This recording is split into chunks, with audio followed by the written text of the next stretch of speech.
ಮಂಜು ಇದ್ದಾರೆ, ಅವರು first year coordinator. ನಾವು ಈ ಒಂದು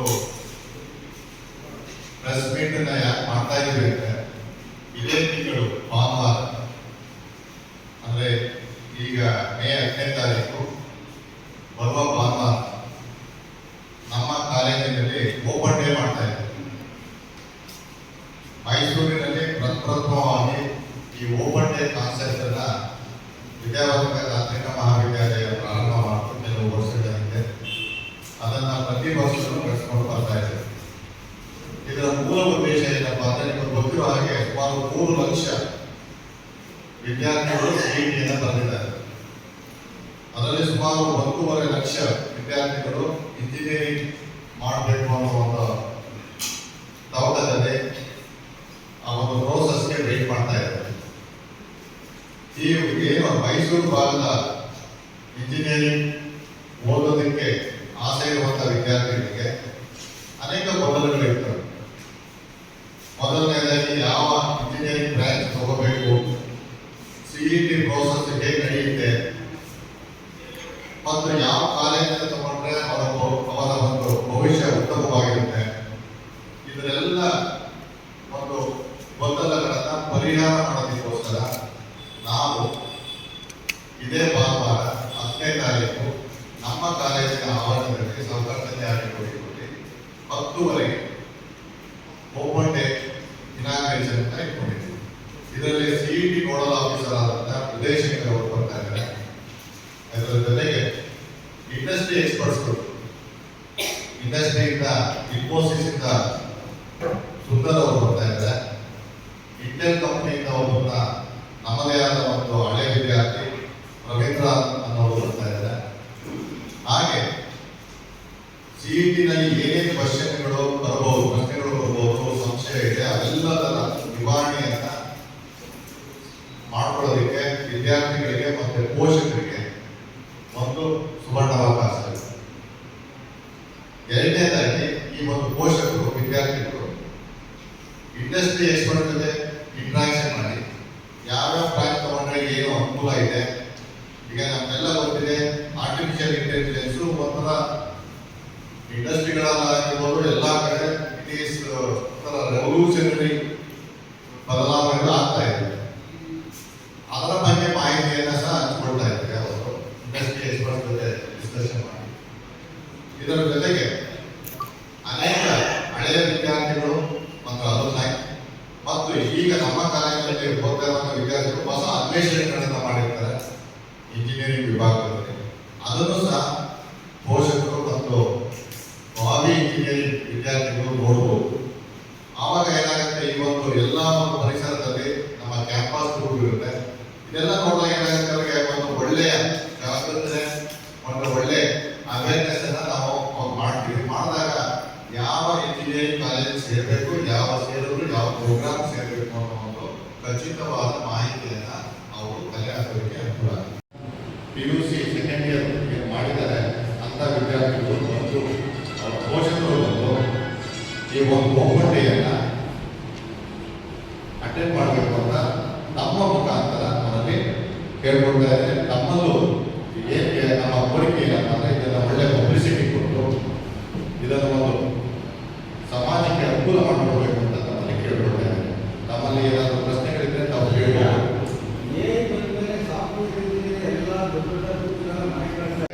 ನಿಮಗೆ ಬದಲಾವಣೆ ತೆಗೆದ ನಿಯಮ ಬದಲಾವಣೆಗಳಾಗ್ತಾ ಇದೆ. ನಿಮಗೆ ಗೊತ್ತಿರೋ ಹಾಗೆ ಕಂಪ್ಯೂಟರ್ಸ್ ಬಂದಾಗ ಇದೇ ರೀತಿ ವಾತಾವರಣ ಇತ್ತು. ಅಂದ್ರೆ ಯಾರು ಟೈಪಿಸ್ಟ್ ಇದ್ದಾರೆ ಅವರೆಲ್ಲ ಜಾಬ್ ಮಾಡ್ತಾರೆ, ಅನೇಕ ಜಾಬ್ ಲಾಸಸ್ ಆಗುತ್ತೆ ಅಂತ.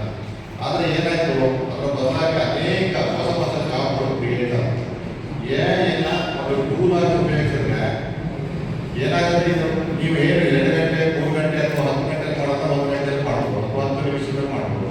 ಅದು ಒಂದು ಟೂಲ್, ನಮ್ಮ ಒಂದು ಅಭಿವೃದ್ಧಿಗೆ ಅನುಕೂಲ ಆಗುವಂಥ ಟೂಲ್. ಅದನ್ನು ನಾವು ಕಲಿಬೇಕಾಗುತ್ತೆ. ಯಾರು ಕಲಿಯಲ್ಲ, ಬದಲಾವಣೆ ಆದಾಗ ಹೊಸದನ್ನ ಯಾರು ಕಲಿಯಲ್ಲ, ಅವರಿಗೆ ಜಾಬ್ ಲಾಸ್ ಆಗೇ ಆಗ್ತದೆ. ಯಾರು ಹೊಸದಕ್ಕೆ ಅಡ್ಯಾಪ್ಟ್ ಆಗ್ತಾರೆ, ಹೊಂದ್ಕೊಳ್ತಾರೆ, ಅವರು ಖಂಡಿತ ಮಾರ್ಕೆಟಲ್ಲಿ ಜಾಬ್ಗಳು 1 ಅಲ್ಲ 3 ಸೃಷ್ಟಿ ಆಗ್ತಾರೆ. ನಾವು ಸುಮಾರು ಜನ IT ಎಕ್ಸ್ಪರ್ಟ್ಸ್ ಜೊತೆ ಮಾತಾಡಿದಾಗ ಅವ್ರು ಏನು ಹೇಳೋದು ಅಂದರೆ, ಏನು AI ಬರ್ತಾ ಇದೆ ಅದರಿಂದ ಇನ್ನೂ ಜಾಬ್ಗಳು ಕ್ರಿಯೇಟ್ ಆಗ್ತಾ ಇದೆ. ಈಗ ನಿಮಗೆ ಗೊತ್ತಿರೋ ಹಾಗೆ ಇನ್ನೂ ಅನೇಕ ಬದಲಾವಣೆಗಳು ಜಗತ್ತಲ್ಲಿ ಆಗಬೇಕಾಗುತ್ತೆ. ಈಗ ನೀವು ರೂರಲ್ ಏರಿಯಾಸಿಂದ ಹೋದರೆ ಈ ಲೇಬರ್ ಶಾರ್ಟೇಜ್ ಇದೆ, ತುಂಬ ಸಿವಿಯರ್ ಶಾರ್ಟೇಜ್ ಇದೆ ರೂರಲ್ ಏರಿಯಾ. ಅದಕ್ಕೆಲ್ಲ ತಂತ್ರಜ್ಞಾನ ಬೇಕಾಗುತ್ತೆ. ಅದನ್ನು ಯಾರು ಡೆವಲಪ್ ಮಾಡ್ತಾರೆ? ಇಂಜಿನಿಯರ್ಸ್ಗಳೇ ಡೆವಲಪ್ ಮಾಡಬೇಕಾಗುತ್ತೆ. ಅಗ್ರಿಕಲ್ಚರ್ ಸೆಕ್ಟರ್ಗೆ ಇನ್ನೂ ಏನು ಇಂಜಿನಿಯರಿಂಗ್ ಟೆಕ್ನಾಲಜಿ ಇದೆ ಅಷ್ಟು ಅನುಕೂಲ ಆಗ್ತಾ ಇಲ್ಲ. ಅದು ಅನುಕೂಲ ಮಾಡಬೇಕಂದ್ರೆ ಒಳ್ಳೊಳ್ಳೆ ಇಂಜಿನಿಯರ್ಸ್ ಬೇಕಾಗುತ್ತೆ, ಅವರಲ್ಲಿ ಡಿಫ್ರೆಂಟ್ ಥಿಂಕಿಂಗ್ ಎಬಿಲಿಟೀಸ್ ಇರಬೇಕಾಗುತ್ತೆ. ಈ AI ಟೂಲ್ಸ್ ಏನಿದೆ ಅದನ್ನೆಲ್ಲ ಅಡಾಪ್ಟ್ ಮಾಡಿಕೊಂಡು ಹೇಗೆ ಬೆಳೆ ಬೆಳಿಬೋದು ಅದ್ರ ಬಗ್ಗೆ ಅನ್ವೇಷಣೆ ಮಾಡಬೇಕಾಗುತ್ತೆ. ಆ ಮಾಡಿದಾಗ ಏನಾಗುತ್ತೆ, ಜಾಬ್ಸ್ಗಳು ಮಲ್ಟಿಪ್ಲೈ ಆಗುತ್ತೆ, ಕಡಿಮೆ ಆಗುತ್ತೆ, ಮಲ್ಟಿಪ್ಲೈ ಆಗುತ್ತೆ. ಈ ಕಂಪ್ಯೂಟರ್ಸ್ ಬಂದಾಗ ನಾವೆಲ್ಲ ಎದುರ್ಕೊಂಡಿದ್ದೆವು. 1990 ಕಂಪ್ಯೂಟರ್ಸ್ ಆಗಮನ ಆದಾಗ ಇದೇ ರೀತಿ ಒಂದು ಬೆಳವಣಿಗೆ ಇತ್ತು. ಬಟ್ ಏನಾಗಿದೆ, ಅದರಿಂದ ಜಾಬ್ಗಳು 100 ಪಟ್ಟು ಜಾಸ್ತಿ ಆಗಿದೆ. ಅದರಿಂದ ನಮ್ಮ ಒಂದು ಇಂಡಸ್ಟ್ರಿ ಫೀಡ್ಬ್ಯಾಕು ನಮಗೆ ಕೊಟ್ಟಿರೋದೇನೆಂದರೆ ಜಾಬ್ ಲಾಸ್ ಆಗಲ್ಲ, ಆದರೆ ಅದನ್ನು ಹೊಸ ಟೂಲ್ಸ್ಗಳನ್ನು ಕಲಿಬೇಕಾಗುತ್ತೆ. ತಂತಾಗಿದೆ ಜಾಬ್ ಇನ್ನೂ ಹೆಚ್ಚು ಸಿಗೋದಕ್ಕೆ ಅನುಕೂಲ. ಮೊದಲನೇ ವರ್ಷದಿಂದನೇ ಬರೀ ಮಧ್ಯಾಹ್ನ ಕಂಪ್ಯೂಟರ್ ಸೈನ್ಸ್ ಓದೋರು ಮಾತ್ರ ಇತ್ತು. ಆದರೆ mechanical engineering, civil engineering, electrical, electronics ಏನೇನು ಬ್ರಾಂಚಸ್ ಇದೆ ಎಲ್ಲ ಬ್ರಾಂಚ್ಗೂ AI ಕಂಪಲ್ಸರಿ ಯೂಸ್ ಮಾಡಬೇಕಾದ ಪರಿಸ್ಥಿತಿ ಇದೆ, ಮಾಡ್ತಾ ಇದ್ದೀವಿ. ನಾವೆಲ್ಲ right from semester 1 artificial intelligence ವಿಷಯ ಬರಬೇಕು ನಾವು ಪಾಠ ಮಾಡ್ತಾ ಇದ್ದೀವಿ. ಓಪನ್ ಡೇಗೆ ಬೇರೆ, ನಾವು ಇನ್ನೊಂದು ನೀವೇನು ಓದ್ತಾ ಇದ್ದೀರ ವಿದ್ಯುತ್ ಕಲ್ಚರಲ್ ಇವೆಂಟ್ಸು ಜೊತೆಲಿ ಅಟೆಂಡ್ ಮಾಡ್ತಾ ಇದ್ದೀವಿ. ನಾಳೆ ಇನಾಗ್ರೇಷನ್ ಇದೆ, ವಿದ್ಯುತ್ ಇನಾಗ್ರೇಷನ್ ಇದೆ. ನಾಡಿದ್ದು ಮತ್ತೆ ಭಾನುವಾರ ವಿದ್ಯುತ್ ಇದೆ. ವಿದ್ಯುತ್ ಕಲ್ಚರಲ್ ಎಕ್ಸ್ಟ್ರಾವೆಗೆನ್ಸ್ ಅವ್ರ ಇನ್ಸ್ಟಿಟ್ಯೂಟ್, ಅದರಲ್ಲಿ ಅನೇಕ 20-30 ಡಿಫ್ರೆಂಟ್ ಇವೆಂಟ್ಸ್ಗಳಿವೆ. ಅದು ಬೇರೆ. ನಾನು ಮಾತಾಡ್ತಾ ಇರೋದು ಇವತ್ತು ಓಪನ್ ಡೇ ಮಾತ್ರ. ಓಪನ್ ಡೇನಲ್ಲಿ ಜಾಬ್ಸು ಏನು ಸಂಬಂಧ ಇಲ್ಲ. ಯಾವುದಿದೆ ಅದನ್ನು ನಾವು ಶೋಕೇಸ್ ಮಾಡ್ತಾ ಇರ್ಬೋದು. ಇಲ್ಲಿ ನಾವು ಇಂಟರ್ನಲ್ ಫಂಡಿಂಗು ಮಾಡಿದ್ದೀವಿ. ನಮ್ಮಲ್ಲೇ ಇನ್ಕ್ಯುಬೇಷನ್ ಫೆಸಿಲಿಟಿನೂ ಇದೆ. ಅದನ್ನು ಸಹ ಬಂದಂಥ ಪೋಷಕರಿಗೆ, ವಿದ್ಯಾರ್ಥಿಗಳಿಗೆ ಶೋಕೇಸ್ ಮಾಡ್ತಾ ಇರ್ಬೋದು. ಸುಮಾರು 2,000 ಜನ ಪ್ರತಿ ಓಪನ್ ಡೇಗೆ ಬರ್ತಾ ಇದ್ದಾರೆ. ಈ ಸಲ ಸಹ ನಾವು ಒಳ್ಳೆ ಕಡೆ ಪಬ್ಲಿಸಿಟಿ ನಿಮ್ಮ ಮುಖಾಂತರ ಕೊಡ್ತಾ ಇದ್ದೇವೆ. ಅದರಿಂದ ನಮ್ಮ ಎಕ್ಸ್ಪೆಕ್ಟೇಷನ್ 2,000-3,000 ಜನ ಬರ್ತಾರೆ ಅಂತ. ಸುಮಾರು PUC ಮುಗಿಸಿರುವಂಥ ವಿದ್ಯಾರ್ಥಿಗಳಿಗೆ ಸುಮಾರು ಕಾಲೇಜಸ್ 400 ಜನ ಆಲ್ರೆಡಿ ಕನ್ಫರ್ಮ್ ಮಾಡಿದ್ದಾರೆ.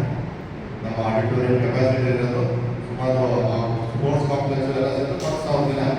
ಅದು ಫ್ಲೋಟಿಂಗ್ ಪಾಪ್ಯುಲೇಷನ್ ಇರೋದ್ರಿಂದ 10:30 ಪ್ರಾರಂಭ ಆದರೆ ಮಧ್ಯಾಹ್ನ 2 ಗಂಟೆವರೆಗೂ ನಡೆಯುತ್ತೆ. ಅದರಿಂದ ಅವರು ಬರ್ಬೋದು. ಬಟ್ ಮುಖ್ಯವಾಗಿ CET ಏನಿದೆ ಇನ್ಫಾರ್ಮೇಷನ್ ಅದು 10:30ಗೆ ಪ್ರಾರಂಭ ಆಗುತ್ತೆ. ಆಮೇಲೆ ಅವರು ಕೆಲವು ಸಮಯ CET ನೋಡೋಲ್ಲ ಆಫೀಸರ್ ಇರ್ತಾರೆ, ಅದನ್ನು ಅವರು ಕೇಳ್ಬೋದು. ಬೇಗ ಬಂದರೆ ಅನುಕೂಲ ಆಗುತ್ತೆ. ನಂತರ ಈಗ ಮಧ್ಯಾಹ್ನ 12 ಗಂಟೆ ನಂತರ ಬಂದರೆ ಅಷ್ಟೊಂದು ಅನುಕೂಲ ಆಗುತ್ತೆ. ಸರ್, ನಾವು ಮೈಸೂರಲ್ಲಿ ಪ್ರಾರಂಭ ಮಾಡಿದ್ದು ನಾವು ವಿದ್ಯಾವರ್ಧಕ ಇಂಜಿನಿಯರಿಂಗ್ ಕಾಲೇಜಲ್ಲಿ ಪ್ರಾರಂಭ ಮಾಡಿದ್ವಿ. ಇವಾಗ ಅನೇಕ ಕಾಲೇಜುಗಳು ಮಾಡ್ತಾ ಇದ್ದೀವಿ. ಬಟ್ ನಾವು ಈ ಕಂಪ್ಲೀಟ್ಲಿ ಯಾಕೆಂದರೆ ನಮಗೆ ಉದ್ದೇಶದಿಂದ ಮಾಡ್ತಾ ಇದ್ದೀವಿ. ಯಾಕೆಂದರೆ ಸುಮಾರು ಹಳ್ಳಿಯಿಂದ ಬರುವಂಥ ವಿದ್ಯಾರ್ಥಿಗಳು ಸಣ್ಣ ಪುಟ್ಟ ತಪ್ಪು ಮಾಡಿ ಅವ್ರಿಗೇನು ಬ್ರ್ಯಾಂಚ್ ಬೇಕು ಅದು ಸಿಕ್ಕಿರಲ್ಲ, ಅಥವಾ ಯಾವ ಕಾಲೇಜ್ ಬೇಕು ಅದು ಸಿಕ್ಕಿರಲ್ಲ. ಇದು ಒಂದು ಈ ಕಾರ್ಯಕ್ರಮ ಮಾಡೋದ್ರಿಂದ ಈವನ್ ಒಂದು 3 ವಿದ್ಯಾರ್ಥಿಗಳಿಗೆ ಅನುಕೂಲ ಆದರೆ ನಮ್ಗೆ ಸಂತೋಷ. ಏನಂದರೆ ಮೋಸ್ಟ್ ಇಂಪಾರ್ಟೆಂಟ್ ಯೂನಿಕ್ನೆಸ್ ಏನಪ್ಪ ಅಂದರೆ, ಒಂದು CET ಇಂದ ಒಬ್ಬ ಆಫೀಸರ್ ಬಂದು ಆ ಏನೇನು ತಪ್ಪುಗಳು ಆಗ್ತದೆ ಅನ್ನೋ ಮಾಹಿತಿ ಕೊಡೋದು. ಎರಡನೇದು ಮುಖ್ಯವಾಗಿ ಇಂಡಸ್ಟ್ರಿಯಿಂದ ಎಕ್ಸ್ಪರ್ಟ್ಸ್ಗಳು ಕಳಿಸ್ತಾ ಇದ್ದೀವಿ. ಅವ್ರ ಜೊತೆ ಇಂಟ್ರಾಕ್ಷನ್ ಇಟ್ಕೊಂಡಿರ್ತೀವಿ, ಒಂದು ಸಂವಾದ ಇಟ್ಕೊಂಡಿರ್ತೀವಿ. ಅದು ಮೂರನೇದು, ನಾವು ಸ್ಟಾಲ್ಸ್ಗಳಾಗಿದ್ದೀವಿ ಒಳಗಡೆ ಕ್ಯಾಂಪಸ್ ಇರುತ್ತೆ. ಅಲ್ಲಿ ವಿದ್ಯಾರ್ಥಿಗಳು ಹೋಗಿ, ಈಗ ಫಾರ್ ಎಕ್ಸಾಂಪಲ್ ಹಳೆ ವಿದ್ಯಾರ್ಥಿಗಳು ಏನಿದ್ದಾರೆ ನಮ್ಮಲ್ಲಿ, ಮತ್ತೆ ಈಗ ಓದ್ತಾ ಇರೋ ವಿದ್ಯಾರ್ಥಿಗಳಿಂದ ಡೈರೆಕ್ಟ್ ಇಂಟ್ರಾಕ್ಷನ್ ಮಾಡಬೇಕು. ಈ ಕಾಲೇಜಿಗೆ ಏನಾಗುತ್ತೆ, ಯಾರು ನಮ್ಮಲ್ಲಿ ಓದ್ತಾ ಇದ್ದಾರೆ ಅವ್ರ ಜೊತೆ ಇಂಟ್ರಾಕ್ಟ್ ಮಾಡಿದ್ರೆ ನಮ್ಮ ಕಾಲೇಜು ಏನು ನಡೀತಾ ಇದೆ, ಏನೇನು ಕರಿಕ್ಯುಲಮ್ ಹೇಗಿದೆ, ಇಂಡಸ್ಟ್ರಿ ರೆಲೆವೆಂಟ್ ಕರಿಕ್ಯುಲಮ್ ಇದೆಯಾ, ಇದರೆಲ್ಲ ಮಾಹಿತಿಯನ್ನು ಸಮಗ್ರವಾಗಿ ವಿದ್ಯಾರ್ಥಿಗಳು ಪೋಷಕರು ತಗೊಂಡಾಗ ಏನಾಗುತ್ತೆ, ಸರಿಯಾದ ನಿರ್ಧಾರವನ್ನು ತಗೊಳ್ಳೋದಕ್ಕೆ ಅನುಕೂಲ ಆಗುತ್ತೆ. ಏನಾಗಿದೆ, ಕೆಲವೊಂದು ಮಾಹಿತಿ ಕೊರತೆಯಿಂದ ತಪ್ಪು ನಿರ್ಧಾರಗಳಾಗ್ತಾ ಇದೆ. PUC ಬಗ್ಗೆ ಟರ್ನಿಂಗ್ ಪಾಯಿಂಟ್, ಸರಿಯಾದ ನಿರ್ಧಾರ ತಗೋಬೇಕು. ಕೆಲವೊಂದು ಮೆಡಿಕಲ್ ಹೋಗುವ ಇಂಜಿನಿಯರಿಂಗ್ ಸೇರೋದು ಉಪಯೋಗ ಇಲ್ಲ, ಅಥವಾ ನಮ್ಮ ಇಂಜಿನಿಯರಿಂಗ್ ಮಾಡಬೇಕಂತ ಆಸೆ ಇರೋರು ಬೇರೆ ಯಾವ ವೆಟರ್ನರಿ ಅವರು ಅನುಕೂಲ ಆಗಲ್ಲ. ಸಮಾಜಕ್ಕೆ ಏನು ನಮ್ಗೆ ಏನು ಪ್ಯಾಷನ್ ಇದೆ ಅಂತ ಪರ್ಸ್ಯೂ ಮಾಡಿದ್ರೆ ಸಮಾಜಕ್ಕೂ ಅನುಕೂಲ ಅವ್ರಿಗೂ ಅನುಕೂಲ. ಆ ನಿಟ್ಟಿನಲ್ಲಿ ಈ ಕಾರ್ಯಕ್ರಮ ಆಗ್ತಿದೆ. ಬಹುಶಃ ನಮ್ಮ ಕಾಲೇಜಿನ ಗೊತ್ತಿಲ್ಲ ಅಂತಂದ್ರೆ ನಮ್ಮ ಕಾಲೇಜಲ್ಲಿ ಸುಮಾರು 10 ವರ್ಷದಿಂದ ಮೊದಲು 5 ಲಕ್ಷ ಸ್ಕಾಲರ್ಶಿಪ್ ಕೊಡ್ತಾ ಇತ್ತು, ಬರೀ 5 ಲಕ್ಷ. ಇವಾಗ ಈ ವರ್ಷ 1,10,00,000 ಬಡ ವಿದ್ಯಾರ್ಥಿಗಳಿಗೆ ಸ್ಕಾಲರ್ಶಿಪ್ ಕೊಡ್ತಾರೆ. 1,10,00,000. ಕೆಲವರಿಗೆ ಸರ್ಕಾರದಿಂದ SNP ಕೋಟ ಅಂತ ಸೂಪರ್ ನ್ಯೂಮರರಿ ಕೋಟ ಅಂದರೆ ಟ್ಯೂಷನ್ ಫೀ ವ್ಯವಸ್ಥೆ ಅದು ಸಹ ಸುಮಾರು 80 ವಿದ್ಯಾರ್ಥಿಗಳಿಗೆ ನಾವು ಕೊಡ್ತಾ ಇದ್ದೀವಿ. ಯಾವ ಬಡ ವಿದ್ಯಾರ್ಥಿಗಳಿಗೆ ಯಾವುದೇ ರೀತಿಯ ಅನುಕೂಲತೆಗಳಿರಲ್ಲ ಅಂತ ವಿದ್ಯಾರ್ಥಿಗಳಿಗೆ ಒಂದು ಹಾಸ್ಟೆಲಲ್ಲಿ ಫ್ರೀ ಕೊಡ್ತಾ ಇದ್ದೀವಿ. ಎರಡನೇ ಟ್ಯೂಷನ್ ಫೀನ ಬೇವ್ ಮಾಡ್ತಾ ಇದ್ದೀವಿ. ಸುಮಾರು ಈ ವರ್ಷ 200 ವಿದ್ಯಾರ್ಥಿಗಳು ಈ ಒಂದು ಪ್ರಯೋಜನವನ್ನು ನಮ್ಮ ಕಾಲೇಜಲ್ಲಿ ಪಡ್ಕೊಂಡಿದ್ದಾರೆ. ಇದು ಒಂದು ವರ್ಷ ಅಲ್ಲ, ಪ್ರತಿ ವರ್ಷ. ಹೋದ ವರ್ಷ 1 ಕೋಟಿ ಕೊಟ್ಟಿದ್ದು, ಈ ಸರಿ 1,10,00,000 ಕೊಟ್ಟಿದ್ದು. ಅದರ ಜೊತೆಗೆ CSR ಐಡೆಂಟಿಫೈ ಮಾಡಿ ಸುಮಾರು 80 ವಿದ್ಯಾರ್ಥಿಗಳಿಗೆ SKM ಸ್ಕಾಲರ್ಶಿಪ್ ಕೊಡ್ತಾ ಇದ್ದಾರೆ.